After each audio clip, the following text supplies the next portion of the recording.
রোজ সকালের মতো আজও উপস্থিত হয়েছি উন্নত কৃষি প্রযুক্তির বার্তা নিয়ে। সকলকে স্বাগত জানিয়ে শুরু করছি আজকের অন্নদাতা। শুরুতেই দেখুন আজকের হেডলাইন্স। বেসিল চাষে কৃষকের অভিজ্ঞতা।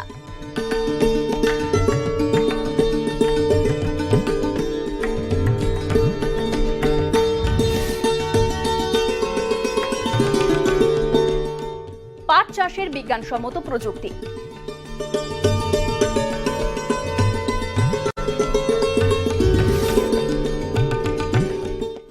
মুরগি পালনের অভিজ্ঞতা।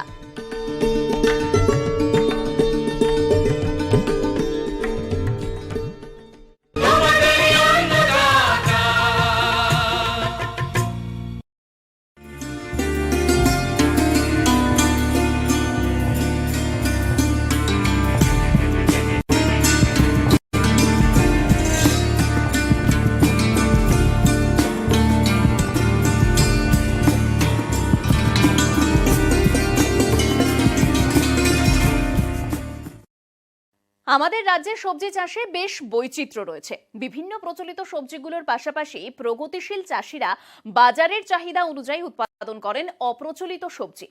উত্তর চব্বিশ পরগনা জেলার গাইঘাটা ব্লকের তেঘরিয়া গ্রামে প্রগতিশীল চাষী চিত্তরঞ্জন মণ্ডল দীর্ঘদিন ধরে বিভিন্ন সবজি চাষ করে চলেছেন। তার জমিতে গিয়ে দেখা গেল তিনি ধাপে ধাপে 10 কাঠা জমিতে বেসিল চাষ করেছেন। এই অপ্রচলিত সুগন্ধি ফসলটি তিনি কিভাবে চাষ করেন এবং বেসিল চাষে কেমন লাভ হয় তা তিনি জানালেন।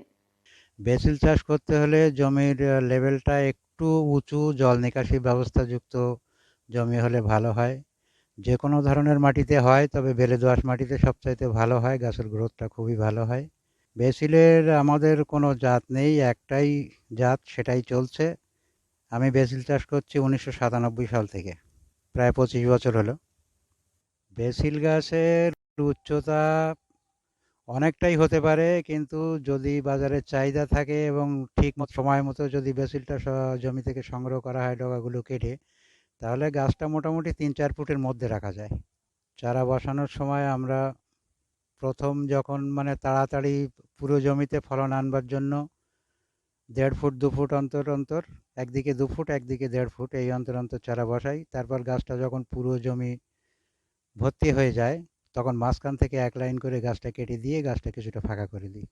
আমাদের এখন যে দূরত্ব আছে এটা 2 ফুট বাই 1.5 ফুট বসানো আছে। এবার 1.5 ফুটের লাইনটা বজায় থাকবে, পরবর্তীতে যখন মাঝখানের এক লাইন মেরে দেবো তখন 4 ফুট দূরত্ব এসে যাবে। বীজতলায় বেসিলের চারাটা তৈরি করে নিই এবং 1 মাসের মধ্যে চারাটা মূল জমিতে বসানোর উপযোগী হয়ে যায়।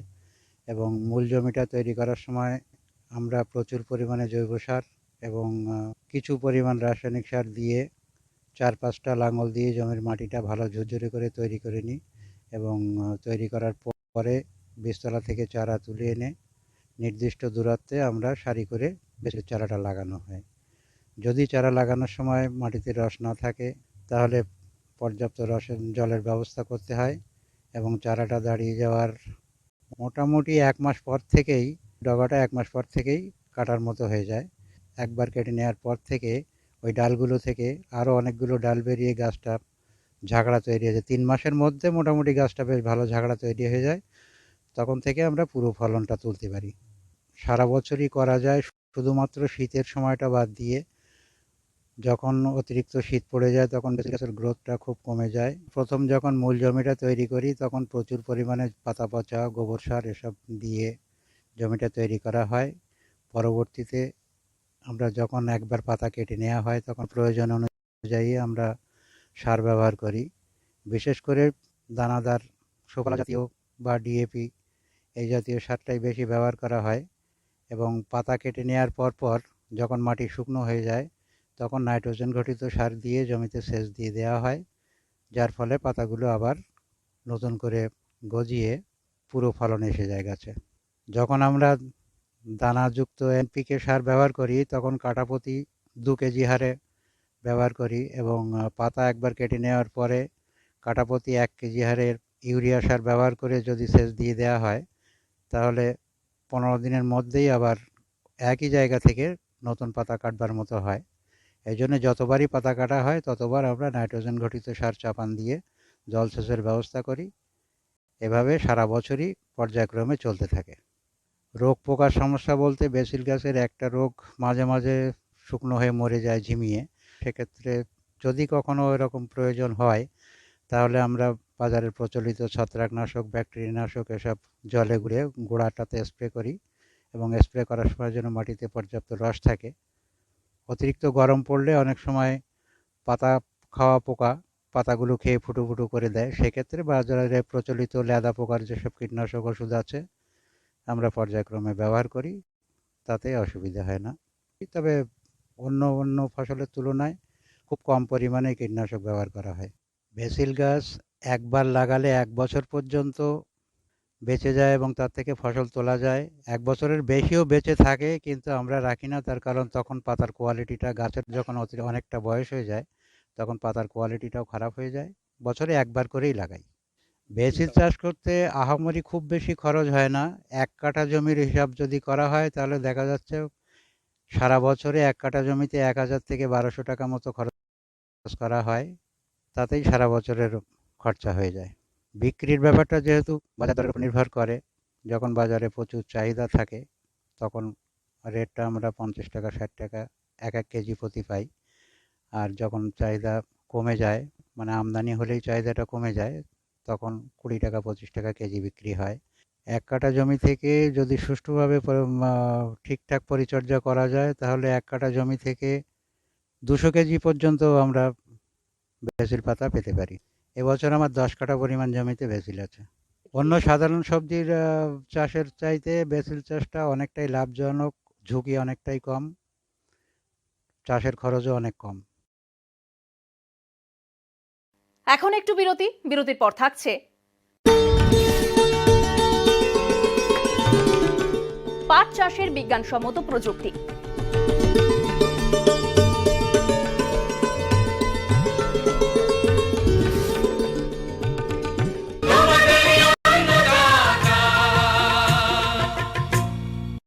নিউজ ফ্ল্যাশ নিবেদন করছে সফেদ ডিটারজেন্ট পাউডার। সফেদের 400 গ্রাম প্যাক এখন মাত্র 22 টাকায়। ফ্লেক্সিবল মানে মাইথন, নির্মাণের মানদণ্ড।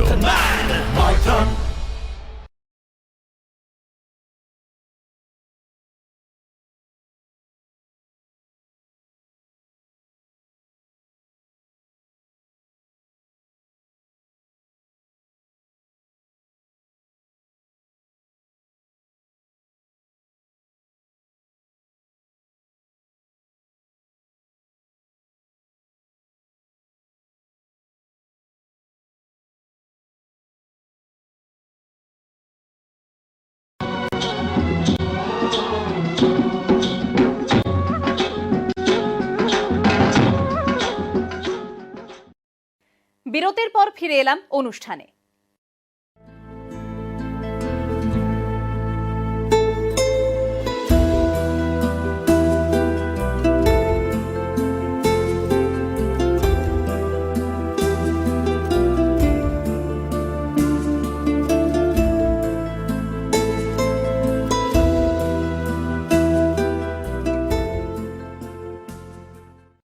পূর্ব ভারতের একটি অর্থকরী ফসল হলো পাট। আমাদের রাজ্যে প্রায় 5 লাখ হেক্টর জমিতে এই তন্তু ফসলটির চাষ করা হয়।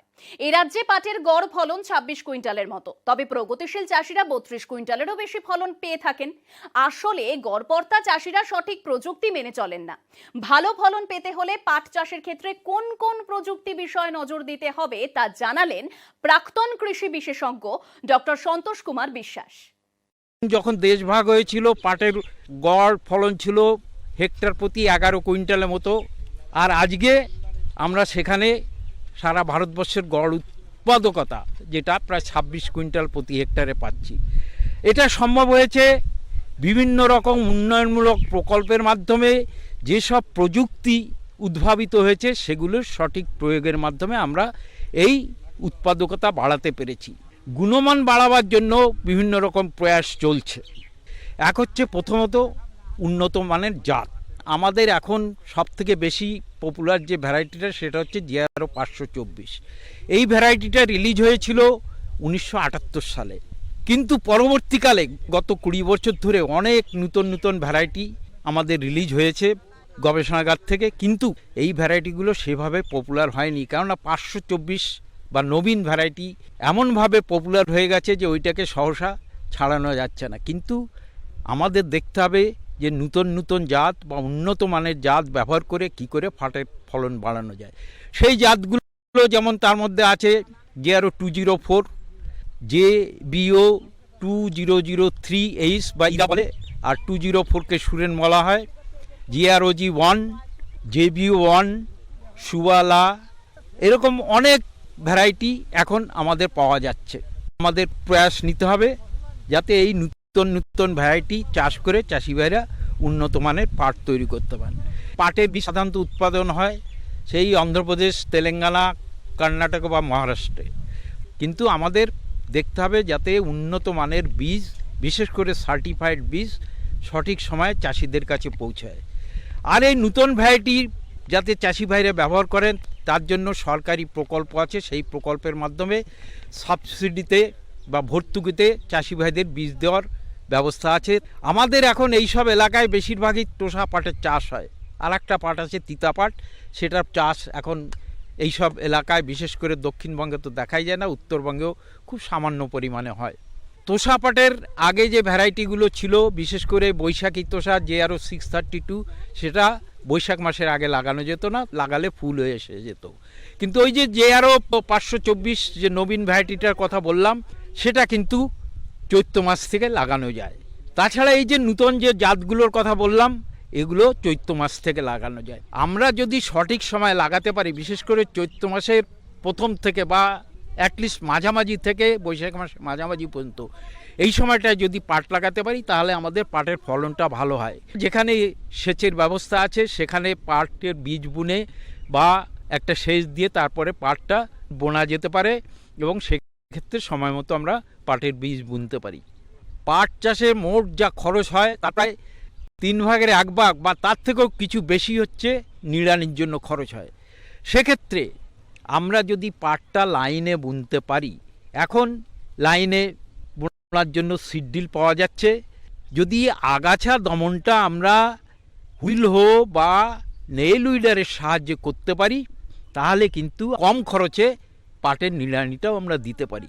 এছাড়া হার্বিসাইডও কিছু কিছু পাওয়া যাচ্ছে যেগুলো পাটের আগাছা দমনের ক্ষেত্রে ব্যবহার করা যেতে পারে। লাগাবার দিন 15 পরে কুইজালফ অফ ইথাইল সেটা ব্যবহার করা যেতে পারে, বা লাগাবার আগে বা জাস্ট বীজ বোনার পরে যেটা বুটাক্লোর বা প্রিটিলাক্লোর এগুলো ব্যবহার করা যেতে পারে। মাটি পরীক্ষা করে যদি আমরা সার প্রয়োগ করতে পারি তাহলে সঠিক পরিমাণ সারের ব্যবহার আমরা করতে পারবো। যদি মাঝারি খাদ্যের পরিমাণ থাকে তাহলে আমার 60 কেজি নাইট্রোজেন দিলেই চলবে, এবং সেটা বিভিন্ন ফর্মে পাওয়া যায়। যে কোনো চাষে, শুধু পাট চাষ নয়, আমরা যদি জৈব সার ব্যবহার করতে পারি তাহলে সব থেকে ভালো হয়। 5 থেকে 6 টন জৈব সার যদি প্রতি হেক্টর, মানে প্রায় 7-8 কুইন্টাল জৈব সার প্রতি বিঘাতে যদি ব্যবহার করতে পারি সব থেকে ভালো হয়। যেটা ফসফেট বা পটাশটা মোটামুটি লাগাবার আগে মাটির সঙ্গে মিশিয়ে দেওয়া যেতে পারে। আর নাইট্রোজেন সারটা আমরা যদি 3 ভাগে ভাগ করে দিতে পারি, একটা লাগাবার আগে 3 ভাগের 1 ভাগ, একটা 2 থেকে 3 সপ্তাহের মাথায় দিতে পারি, আর একটা 4 থেকে 5 সপ্তাহের মাথায়। ওই সময় কিন্তু নিড়ানি দিয়ে পাটকে হালকা করে দেওয়া হয় নিড়ানির সময়, এবং সারও সেই সময় দেওয়া যেতে পারে। সব জায়গায় সেচের ব্যবস্থা নাই, যেখানে সেচের ব্যবস্থা আছে সেখানে যদি বৃষ্টি না হয় 15-20 দিন পর পর একবার সেচ দেওয়া দরকার। আর তারপরে আছে রোগ পোকা দমন। মোটামুটি 110 থেকে 120 দিনের মধ্যে পাটটা কাটতে হবে, বা 100 দিনেও কাটা যায়, সেক্ষেত্রে একটু ফলন কম হবে কিন্তু মানটা ভালো হবে। কিন্তু 120 দিনের বেশি বয়সে যদি পাট কাটা যায় ফলন হয়তো কিছুটা ভালো হবে, কিন্তু কথা হচ্ছে সেই ক্ষেত্রে পাটের গুণমানটা খারাপ হবে, মোটা আঁশ হবে, পচতেও অনেক সময় লাগবে। সেই জন্য বলা হয় যে 110 থেকে 120 দিনের মধ্যে পাটটা কাটলে সব থেকে ভালো হয়, ফলনও ভালো উপযুক্ত হবে, গুণমানও ভালো পাবো। আমাদের এখন 5টা গ্রেড পাটের আছে, TD1 থেকে TD5 পর্যন্ত, তার মধ্যে TD3টাকে অ্যাভারেজ গ্রেড ধরা হয়। আমার চাষি ভাইরা যদি 4,500 বিক্রি করে তাহলে লাভ বিঘা প্রতি হয়তো 1,200 বা 3,000 ম্যাক্সিমাম হতে পারে, তার বেশি পাওয়া মুশকিল। কিন্তু বর্তমানে বাজারের যা পাটের দাম আছে সেক্ষেত্রে কিন্তু চাষি ভাইরা অনেক বেশি লাভ করতে পারবেন। এছাড়া পাট চাষ করে পাটের আঁশ বিক্রি করে যেমন তারা দাম পাচ্ছেন, তেমনি পাটকাঠিটাও অনেক কাজে লাগে, জ্বালানি হিসেবে ব্যবহার হচ্ছে, বা পাটকাঠি বিক্রিও হচ্ছে অনেক জায়গায়। পাটের পাতাটা মাঠে পড়ে একটা জৈব সারের কাজ করে।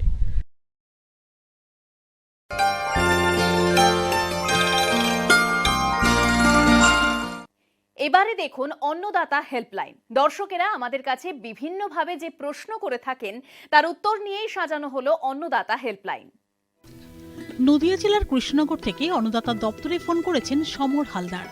তিনি রঙিন মাছ গোল্ডফিশের প্রজনন সম্পর্কিত বিষয় তিনি জানতে চেয়েছেন। গোল্ডফিশের প্রজনন বাণিজ্যিকভাবে করতে হলে প্রথমেই এর পছন্দসই ভ্যারাইটিগুলোকে বেছে নিতে হবে। মোটামুটিভাবে আমাদের রাজ্যের বাজারে যে ভ্যারাইটিগুলো চাহিদা আছে সেগুলো হলো red cap oranda, fantail, lionhead, pearlscale, veiltail ইত্যাদি। প্রজননের জন্য পরিণত স্ত্রী ও পুরুষ মাছ বেছে নিতে হবে। সাধারণভাবে 2 বছর বা তার চেয়ে বেশি বয়সের মাছ বেছে নিতে হবে। 15 থেকে 20 লিটার জল ধরে এরকম অ্যাকোরিয়ামে বা সিমেন্টের চৌবাচ্চায় বা গামলায় এর প্রজনন করা যেতে পারে। জলের মধ্যে অ্যাকোরিয়ামের উপযোগী মাছ বা কৃত্রিম গাছ রাখতে হবে। প্রজননের উপযোগী মাছ যখন জলাধারে ছাড়া হয় তখন পুরুষ মাছটি স্ত্রী মাছকে ধাওয়া করে। এরপরে স্ত্রী মাছটি ডিম পাড়তে থাকলেই পুরুষ মাছ তার পেছনে পেছনে সাঁতার কাটতে কাটতে ডিমগুলোকে নিষিক্ত করে। ডিমগুলো গাছে আটকে যায়। ডিম পাড়া ও ডিম নিষিক্ত করার পরে স্ত্রী ও পুরুষ মাছকে তুলে নিতে হবে। 2-3 দিন পর থেকে ডিম ফুটে বাচ্চা বের হয়। এরপরে বাচ্চার পরিচর্যা করতে হয়। প্রথম দিকে এদের আর্টিমিয়া, ইনফিউসোরিয়া খাওয়াতে হবে। দিন 10 পর থেকে টুকরো করে কেঁচো দেওয়া যেতে পারে। 3 থেকে 4 মাসের মধ্যে গোল্ডফিশের চারা বিক্রির উপযোগী হয়। রঙিন মাছের প্রজননের ক্ষেত্রে কোনো অভিজ্ঞতা না থাকলে অবশ্য এই কাজে সাফল্য পাওয়া কঠিন। সেক্ষেত্রে আপনি প্রশিক্ষণ নিয়ে রঙিন মাছের প্রজননে নামুন। প্রশিক্ষণের জন্য কলকাতা সল্টলেকে অবস্থিত সেন্ট্রাল ইনস্টিটিউট অফ ফিশারিজ এডুকেশনে যোগাযোগ করতে পারেন। এখন আবার বিরতির পর থাকছে মুরগি পালনের অভিজ্ঞতা।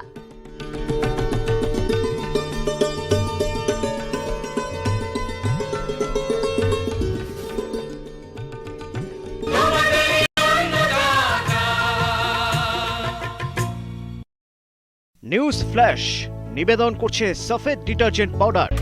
সফেদের 400 গ্রাম প্যাক এখন মাত্র 22 টাকায়। ফ্লেক্সিবল মানে মাইথন, নির্মাণের মানদণ্ড।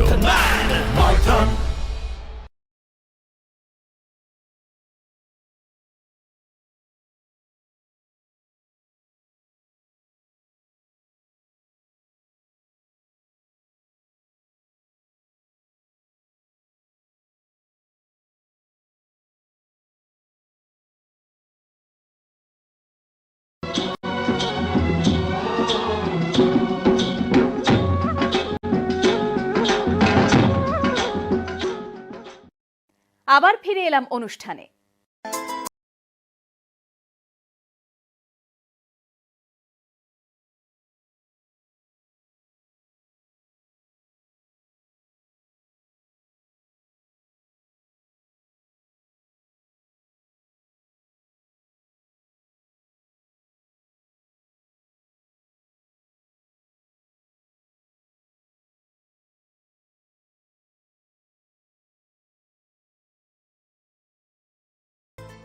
আমাদের রাজ্যে মোট যে পরিমাণ ডিম উৎপাদিত হয় তার বেশিরভাগটাই আসে গ্রামে গঞ্জে লালিত দেশি মুরগির থেকে।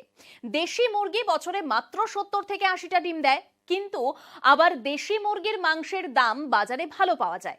এই জাতের মুরগি ছেড়েও পালন করা যায়। উত্তর 24 পরগনা জেলার অশোকনগরের প্রগতিশীল খামারি বিভাস পাল, তিনি দেশি মুরগি যেমন ছেড়ে পালন করছেন তেমনি খামারে আবদ্ধভাবে RIR জাতের মুরগি পালন করে চলেছেন। তিনি তার মুরগি পালনের অভিজ্ঞতা জানালেন।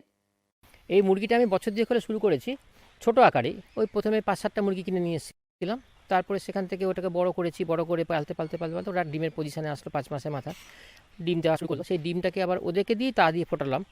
তা দিয়ে ফোটানোর পরে বাচ্চা হলো। বাচ্চা হয়ে আস্তে আস্তে ফার্মটা আস্তে আস্তে বড় করছি। আমার যেটা ইচ্ছা আছে, কি টার্গেট যেটা আছে, এই দেশি মুরগির উপরে, পুরোপুরি দেশি মুরগির উপরেই আমি এই ফার্মটাকে বড় করব। আর এছাড়া এর বাইরে আমি একটা বড় করে ঘর করেছি, যেটা এই ঘরটা হচ্ছে আপনার টোটাল 55 ফুট লম্বা। আর চওড়ায় আছে প্রায় 13 ফুট, প্রায় 650 থেকে 700 স্কোয়ার ফিটের মতো ঘরটা আমার রয়েছে। এই ঘরের মধ্যে আমি 300 পিস আমি আড়াইয়ের মুরগি তুলেছি এবং আড়াইয়ারটা আমার ইচ্ছা আছে এটা আমি ডিমের দিকে যাব। মুরগির জন্য অ্যাপ্লিকেশন করেছিলাম বিডিও অফিস থেকে দরখাস্ত নিয়ে। ওদের গোবরডাঙ্গার নিয়ম হচ্ছে ওরা প্রতিদিন গড়ে ওই 20-25টা করে মুরগির বাচ্চা দেয়। প্রিপারেশন নিয়ে 300 মুরগি বাচ্চা 20 টাকা করে পিস হিসাবে নিয়ে এসেছিলাম 25 ডিসেম্বর 2020। ওদের আমি সমস্ত 3 রকম ভ্যাকসিন যেটা করা হয়ে গেছে আমার, মার্কেট থেকে আপনার ওই স্টার্টার ম্যাচটা আনছি, সেই স্টার্টার ম্যাচটা দিচ্ছি। এবার এটা আমি যেটা করছি পুরোপুরি প্রাকৃতিকভাবে ছেড়ে পালন করা। যেটা সুবিধা হচ্ছে কি, সকালবেলা ঘুম থেকে উঠে আমাদের কাজটা হচ্ছে ঘরে দরজাটা খুলে দেওয়া। দরজাটা খুলে দিলে পরে মুরগিগুলি সব বাইরে চলে আসে। বাইরে এসে ওরা বাইরে থেকে প্রাকৃতিকভাবে ওদের খাবার জোগাড় করে নেয়। তার বাইরে আমি কিছু বাইরে জল কিছু খাবার দিয়ে রাখি এক্সেস হিসাবে, যদি ওদের সাফিসিয়েন্ট না পায়। এবং ঠিক সন্ধ্যা হওয়ার আগে গেটগুলি খুলে দিলে পরে সুবিধা হয়, ঘরে ওরা আপনি ঢুকে যায়। তাতে কি হয়, একদিকে ঘরটা ফ্রেশ থাকে এবং মুরগির যে গ্যাসের যে লিটার যে অ্যামোনিয়া গ্যাসটা সেটা ঘরের মধ্যে সাফোকেশনটা কম হয়, মুরগিগুলো ভালো থাকে। প্রথম দিকে আমার মর্টালিটি খুব বেশি হলো আপনার ওই 300 মুরগির মধ্যে আমার 10 থেকে 12টা কেটেছিল। আর এরপর থেকে এখন আর মর্টালিটি আমার 0 এবং সেক্ষেত্রে আমার কস্টিংটাও কম। বাইরে থেকে লতা পাতা খুঁটে খুঁটে খাচ্ছে, পোকামাকড়। দেশি আমার গোটা 10-12টা ছিল, তারপর থেকে ওরা ডিম পাড়ার পরে বাচ্চা ফুটছে, বাচ্চা বড় হচ্ছে। এই করতে করতে এখন আমার দেশি আছে প্রায় গোটা 60-70টার মতো দেশি আছে। দেশি মুরগির মধ্যে আপনার ওই 10টা একটা আমার মোরগ আছে, সেই হিসাব করে 60টা মুরগি ধরে 8টার মতো আমার মোরগ আছে। ধরুন ডিমের মধ্যে আছে গোটা 60টার মধ্যে ধরুন আপনার গোটা 8 থেকে 9খানা আমার ডিমের মধ্যে আছে। পার ডে আমি 6 থেকে 7খানা করে ডিম পাচ্ছি। আর এছাড়া যে আপনার এই আড়াইয়ের যে মুরগির ঘরটা, সেটা ধরুন আপনার যেহেতু বাইরে থেকে খাবারটা ওরা অনেকটা কালেকশন করে নিচ্ছে, সেই জন্য আমার ম্যাচটা কম লাগছে। তার জন্য আমার 1 বস্তা ম্যাচ আসলে, যদিও 300 মুরগি, আমার সেখানে ম্যাচ লাগছে আপনার 3 দিন চলে যাচ্ছে 1 বস্তা ম্যাচে, যেহেতু ওরা ছাড়া খাচ্ছে। কিন্তু এর আজকে বাধা থাকতো তাহলে হয়তো 1 বস্তা ম্যাচে আমার 2 দিন যেত। এখানে আমার 1 দিন আমার পুরোপুরি সাশ্রয় ম্যাচের খরচাটা। যে আমার যে 300 মুরগি আছে, 300 মুরগির মধ্যে কিছু মোরগ আসবে। সাধারণত আমরা ধরে নিই 50-50। আমার যেটা আইডিয়া 300-র মধ্যে ওই 120-25টার মতো মোরগ বেরোবে, আর মুরগি ধরুন 180টার মতো মোরগ হবে। এবার ওই 120টা মোরগের মধ্যে সব মোরগ তো রাখবো না। ধরুন আজকে মুরগিগুলোর বয়স হচ্ছে 2 মাস, আরও 3 মাস, দ্যাট মিনস 5 মাসের মাথায় ওরা ডিম পাড়া শুরু করে এবং ফুল ডিমে আস্তে আস্তে 5.5 মাস লেগে যায়। আর দেশি মুরগির যে ব্যাপারটা, দেশি মুরগির যে ডিমটা, দেশি মুরগির ডিমটা তো আমি টোটালটাই সংরক্ষণ করছি, করে ডিম ফোটাচ্ছি, খুঁড়িয়ে বাচ্চা করছি। যেটা আমার টার্গেট হচ্ছে গিয়ে টোটাল দেশি মুরগির আমি 100 পিস তৈরি করব। তার আগে আমি ব্যবসা চিন্তাভাবনা যাচ্ছি না, বিক্রির চিন্তায়। কারণ দেশি মুরগির মার্কেট হচ্ছে গিয়ে পার কেজি আপনার ধরুন 300 টাকা কিলো বিক্রি আছে। আমার একটা মোরগের ওজন আছে একেবারে এখন 1.5 কিলো করে। পার ডে আমার 100 মুরগিতে ধরুন খরচা খুব বেশি হলে 40 থেকে 50 টাকা। আমি মার্কেট থেকে কিছু কলমি শাক কিনে নিয়ে আসি, বাঁধাকপির সময় কিছু বাঁধাকপি কিনে নিয়ে আসি, কিছু পালং শাক কিনে নিয়ে আসি, ওগুলো ছড়িয়ে দিই, বাইরে ছড়িয়ে দিই। ওরা এটা খায়, খেলে পরে আমার খাবার কস্টিংটা কমে যায় এবং ন্যাচারাল ফুডটা ওরা পায়। এই হিসাবে আমার কস্টিংটা অনেক কম কস্টিংয়ের উপরে যাতে হাই মার্জিন দাঁড় করাতে পারি এবং একসাথে টাকাটা বের করতে পারবো, সেই চিন্তাভাবনা করে আমি এগোচ্ছি। কখনো দেখা গেলো ঠান্ডা লাগলো, কোনো সমস্যা হলো, আমি ওই অশোকনগর কৃষি বিজ্ঞান কেন্দ্রের কৌশিকবাবু আছেন, কৌশিক পালবাবু, ওনাকে বলি, উনি আসেন আমার এখানে এবং এসে আমার মুরগি দেখে তার যা যা ট্রিটমেন্ট, যা যা ওষুধ, যা যা লাগার উনি রেকমেন্ডেশন করে যান। আমি চিন্তা করছি যে দেশি ডিমটা করি, ডিমের একটা ডিমান্ড আছে আমাদের সবসময়। প্লাস পরে যখন ডিমটা শেষ হয়ে যাবে তখন আমি তাকে মাংস হিসেবে বিক্রি করে দেবো এবং এই ডিমটা থেকে যদি আমি বাচ্চা তুলে বেচতে পারি তাহলে অনেক বেশি প্রফিট আসবে। দরকার আমি একটা ইনকিউবেটর নেবো, ইনকিউবেটর নিয়ে বাচ্চা ফুটে যদি বাচ্চাটাকে বিক্রি করতে পারি, সেক্ষেত্রে আমার একটা ডিম প্রায় ধরুন 20 থেকে 25 টাকা বিক্রি হবে। একটা ডিম ইনকিউবেটারে কত খরচা আছে? বেশি তো খরচা নেই, শুধু কারেন্ট কনজাম্পশন খরচা আছে। ইনকিউবেটারের দামও বেশি না, 8 থেকে 9 হাজার টাকা ইনকিউবেটার মেশিনের দাম আছে। এটা অনেক বেশি প্রফিটেবল এবং বাচ্চার একটা ডিমান্ড সবসময় থাকবে। এই অনুষ্ঠানটি আপনাদের কেমন লাগছে? আপনারা আর কি কি দেখতে চান অন্নদাতা অনুষ্ঠানে? জানিয়ে চিঠি লিখুন। আমাদের ঠিকানা অন্নদাতা, news 18 Bangla, Godrej water side, tower 1, Salt Lake, sector 5, Kolkata 91। অনুষ্ঠানটি আজকের মতো এখানেই শেষ করছি। আবার দেখা হবে কাল সকালে। নমস্কার।